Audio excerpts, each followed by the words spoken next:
Good morning बच्चों।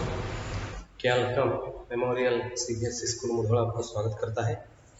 जो पिछले कक्षा में हम पुनरावर्तन शुरू किए थे क्योंकि 9 तारीख से आपके परीक्षा शुरू होने वाले हैं, इसलिए पुनरावर्तन शुरू किए हैं। और आप पिछले कक्षा में देख लिए बच्चों पत्र लेखन, ठीक है। पत्र लेखन के बारे में हम पत्र लेखन के बारे में देख रहे थे और पत्र लेखन जिस तरह लिखना है, ठीक है। पत्र छुट्टी पत्र एक देख लिए हैं, इसी तरह पिताजी को पत्र, समझ में रहेगा। इस तरह पुनरावर्तन क्लास शुरू हुई है। आज इस कक्षा में हम क्या करेंगे, परीक्षा के प्रश्न पत्र की नमूना मतलब पैटर्न जिस तरह आता है, ठीक है, तो उसके अनुसार बच्चों हम देख लिए हैं। आपको भी वह आया है ना 8th क्लास का।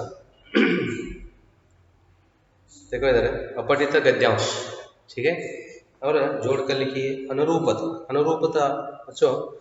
अनुरूपता के बारे में हम आज चर्चा करेंगे। अनुरूपता देखो बच्चों, उदाहरण लिखता हूँ मैं। मतलब अनुरूपता प्रश्न आए तो हम जिस तरह उसका हल करना है, समझ में रहे ना। उसके बारे में मैं इधर आपको उदाहरण भी दिखाता हूँ, ठीक है। क्या हो अध्याय तब अनुरूपता, ठीक है। इस तरह का प्रश्न आता है ना। आप पिछले विषय में समझ लिए हैं, फिर भी मैं आपको एक उदाहरण के साथ इधर इसके बारे में आज हम चर्चा करेंगे। रमेश संज्ञा, ठीक है, रमेश संज्ञा काला डैश, ठीक है। इस तरह प्रश्न आते हैं बच्चों। अनुरूपता ನೀವು ಹೇಳ್ತಿರ್ತೀರಿ ಕನ್ನಡ ಭಾಷೆಯಲ್ಲಿ ಅದನ್ನು ಉಪಯೋಗ ಮಾಡ್ತಾ ಇದ್ದೀವಿ, ಗೊತ್ತಿರುತ್ತೆ. ಮೊದಲೆರಡು ಪದಗಳಿಗೆ ಸಂಬಂಧಿಸಿದಂತೆ ಮೂರನೇ ಪದದ उत्तर बरेगी। इधर देख रहे हैं, पहला क्या है, रमेश संज्ञा के बारे में, मतलब संज्ञा का वाक्य क्या है आप जानते हैं, ठीक है। और काला क्या है, विशेष, ठीक है। इस तरह क्या है ये देख लो बच्चों। पहला क्या है, संज्ञा शब्द है, तो उसी तरह तीसरा शब्द मैं इधर लिख कर क्या किया इधर आपको लिखने के लिए कहा, ठीक है ना। काला क्या होता है, ये व्याकरण भाग में विशेषण हो जाता है, इसलिए तो इस तरह। आगे दूसरा देख लो, घर भवन, ठीक है। नेक्स्ट माता डैश, घर भवन मतलब दोनों एक ही शब्द है, दोनों का अर्थ एक ही होता है। मतलब ये क्या होता है, पर्यायवाची शब्द, समानार्थक शब्द बोलते हैं ना। उसी तरह घर भवन, माता का पर्यायवाची शब्द माता, माँ, ठीक है। इस तरह इसे क्या कहते हैं, उदाहरण, सॉरी क्या, अनुरूपता। तो ये देखो और एक दो उदाहरण है। आनंद, ठीक है। पूरा नाम ले लो, विश्वनाथन आनंद शतरंज, ठीक है। उधर जगह नहीं है, नीचे लिखता हूं, कोहली डैश, ठीक है। विश्वनाथन आनंद शतरंज, शतरंज मतलब चेस बोलते हैं ना, चेस। कोहली मतलब यह खेल है, खेलने वाला। विश्वनाथन आनंद शतरंज खेलता है। और उसी तरह कोहली का नाम मतलब यह व्यक्ति या खिलाड़ी कौन सा खेल खेलता है, कौन सा, क्रिकेट, ठीक है, क्रिकेट। इस तरह बच्चों इसे क्या कहते हैं, अनुरूपता। और ऐसे प्रश्न आए तो परीक्षा में प्रश्न पत्र में आपको इस तरह प्रश्न हो तो क्या करना है, उसका उत्तर इस तरह आपको, इन प्रश्नों का हल आप इस तरह करना है। दूसरा, यह अनुरूपता हुआ। और व्याकरण भाग में तो बच्चों आपको, आप समझते हैं संधि हो, ठीक है, संधि कारक ये सब आ सकते हैं।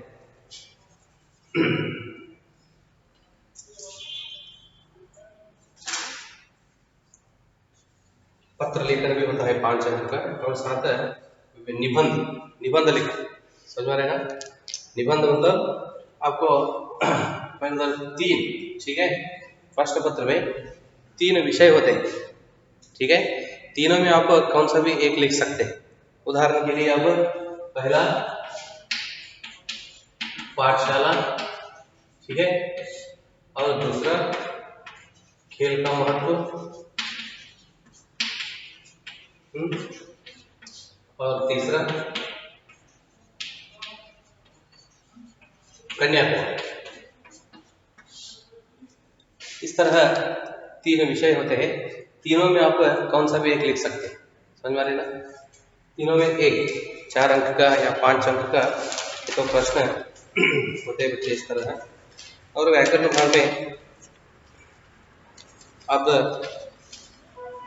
जानते हैं निर्देशानुसार वाक्य बनाइए, ठीक है, आगे का प्रश्न निर्देशानुसार वाक्य बनाइए।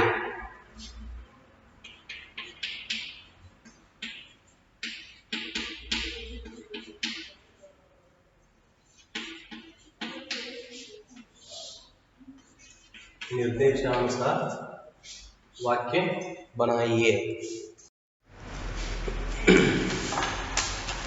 निर्देशानुसार वाक्य बनाइए मतलब निर्देशानुसार, निर्देश मतलब क्या होता है बच्चों, ऑर्डर, ठीक है। तो पहला प्रश्न में उदाहरण के लिए मैं कहता हूं, अब इधर देख लो,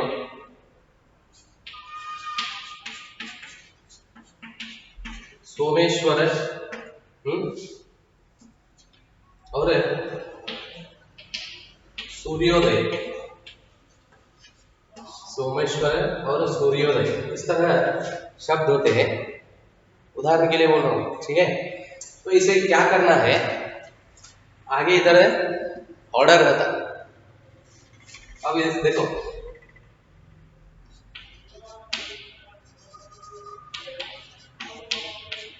दिए गए शब्द जिस संधि का उदाहरण है, दिए गए शब्द जिस संधि का उदाहरण है, इस तरह आप क्या करना है, इसका विग्रह करके संधि का नाम बताना, समझ में ना। सोमेश्वर संधि का उदाहरण है गुण संधि का, और सूर्योदय दीर्घ संधि, समझ में ना। इस तरह लिखना है। और आगे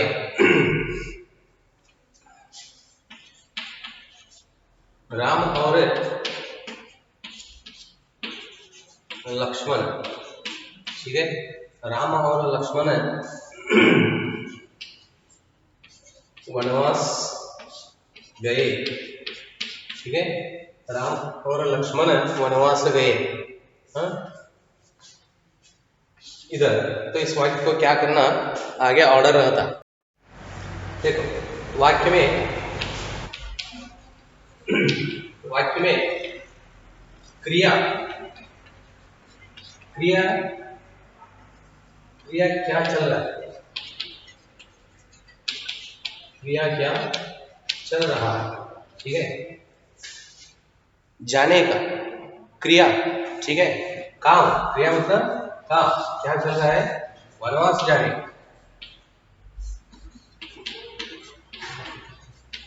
वनवास जाने, ठीक है। जाना मतलब वनवास जाने का क्रिया क्या हो रहा है, इस वाक्य से हम समझ ले रहे हैं, मतलब इस वाक्य में यह क्रिया चल रही है, समझ में आएगा। और आगे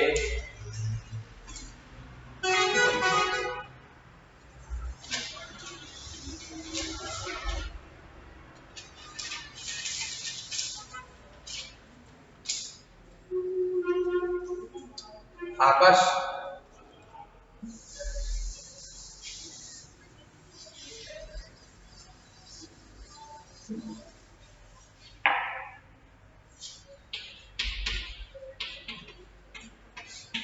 आकाश में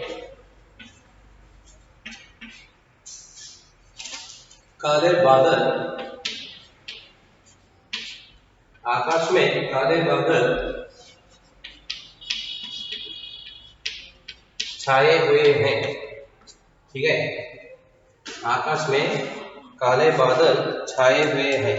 ठीक है, क्या करना है, रेखांकित शब्द व्याकरण में क्या है, मतलब इधर सॉरी इधर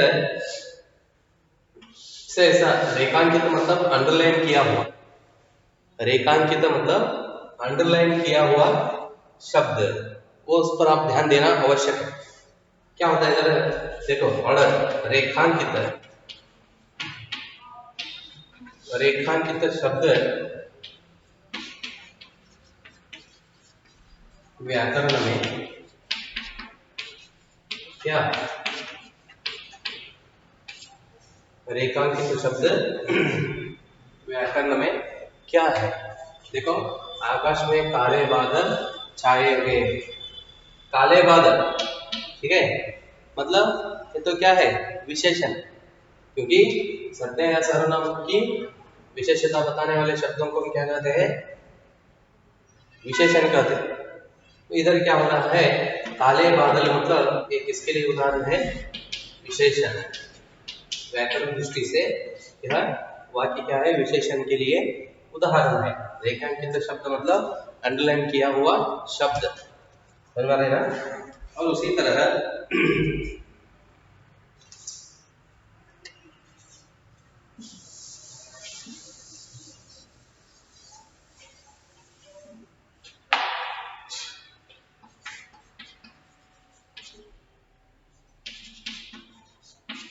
भागना और चलना क्या करता है, द्वितीय प्रेरणात्मक वाक्य लिखिए, द्वितीय प्रेरणात्मक वाक्य लिखिए। समझ में आ रहे ना। प्रेरणात्मक वाक्य किसे कहते हैं, आप जानते हो बच्चों, प्रेरणात्मक क्रिया। समझ में आ रहे ना। इधर क्या हुआ है, उन्होंने दो शब्द दिए, भागना एक और एक चलना एक। भागना, ठीक है,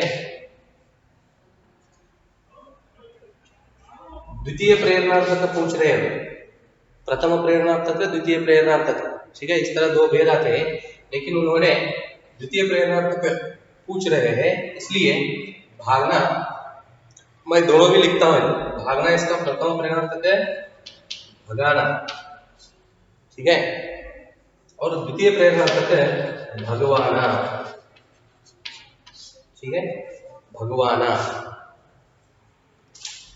उन्होंने द्वितीय प्रेरणार्थक का प्रश्न पूछा है, मतलब द्वितीय प्रेरणार्थक में परिवर्तन करने के लिए पूछा है, लेकिन मैं दोनों भी लिखा हूं इधर, भागना, भगाना और भगवाना, ये पूछे हमें द्वितीय प्रेरणार्थक मतलब। और उसी तरह चलना, ठीक है, चलना प्रथम क्या होता है, चलाना, और द्वितीय प्रेरणार्थक है चलवाना, ठीक है, चलना, चलाना, चलवाना। समझ में आ रहा है ना, ठीक है बच्चों। और इससे भी ज्यादा कारक भी, कारक आप जानते हो, कर्ता, कर्म, करण, संप्रदान, अपादान, संबंध, अधिकरण और संबोधन। तो क्या है, कारक के भेद है, समझ में आ रहे ना। उसमें भी प्रश्न आ सकते हैं बच्चों। ये सब ग्रामर के मतलब व्याकरण के जो भाग है, सभी भाग आप अध्ययन किए पिछले कक्षा में, ठीक है। सिर्फ इस कक्षा में आप क्या है, तो परीक्षा आए है ना, रिवीजन कर लो बस। मतलब ग्रामर का जो किताब है, एक बार आप पुनरावर्तन कर लो, आप लिख सकते हैं, ठीक है। और कारक के लिए वाक्य में भी आ सकते हैं उदाहरण, और मैं वाक्य देता हूँ, बीच में जो जिस कारक का उपयोग उधर हुआ तो वह वाक्य सही होता है। ठीक है, इस तरह अनेक प्रश्न आते हैं बच्चों।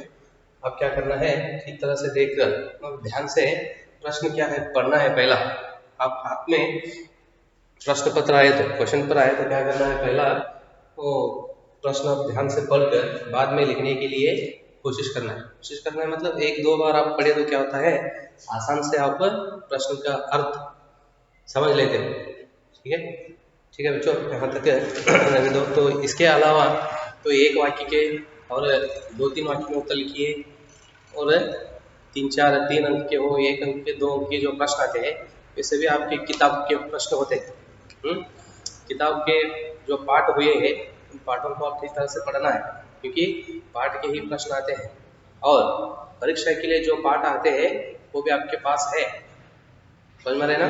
इसलिए लिखने के लिए आपको कुछ भी मुश्किल नहीं होता। ठीक तरह से परीक्षा के लिए तैयारी करना ही क्या है, आपका काम है। ठीक है बच्चों, कल हम और एक नया विषय के बारे में पुनरावर्तन करेंगे। धन्यवाद।